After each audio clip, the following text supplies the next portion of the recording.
like I hated working for Jeff when I was there. I really, really, because Jerry Jarrett loved me. Jeff Jarrett did not. Jeff Jarrett was not a huge David Young fan by any means. So I mean, and now when I see how Jeff, um, I watch a lot of Jeff's podcast, and I've learned things just from listening to him that I didn't know then. Like, things that he was dealing with and things that he was going through, and then all the guys that were coming to him. Like, I had no clue that guys were coming and complaining to him because I was getting too much TV time.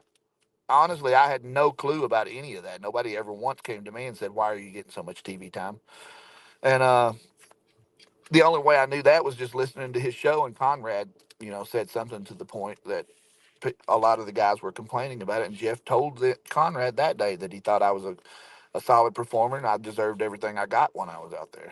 But being there, it just felt different back then. Back then, every day I felt like I was going to the dentist. Like it was like going to any other job. Like, you hate going to your job and clocking in and just spending your 10-hour day or 8-hour day or whatever you do, and you're just miserable at the end of the day. Well, that's exactly the way it was when wrestling started paying my bills. Like, it was always something. Like, we were going to show up, and like I would get heat and I didn't know I had heat. Like, it was just one of those things.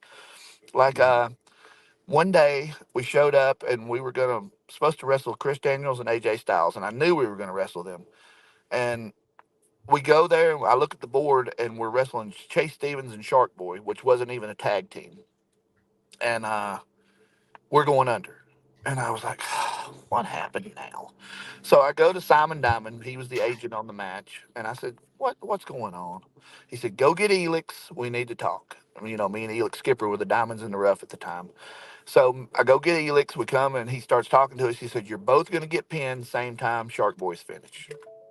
And I was like, why? I said, no, that's not going to happen. I said, go tell Jeff I'll take the finish by myself. There's no way I'm going to let him pin us both. He said, no, I was told to tell you specifically that if you don't like your new finishes in this company, maybe Elix needs to stop asking for a raise. So, I mean, at that point, what do you say? I mean, that's when we asked for our release. And I've never, worked for the company except for the Slammiversary a couple of years ago since then.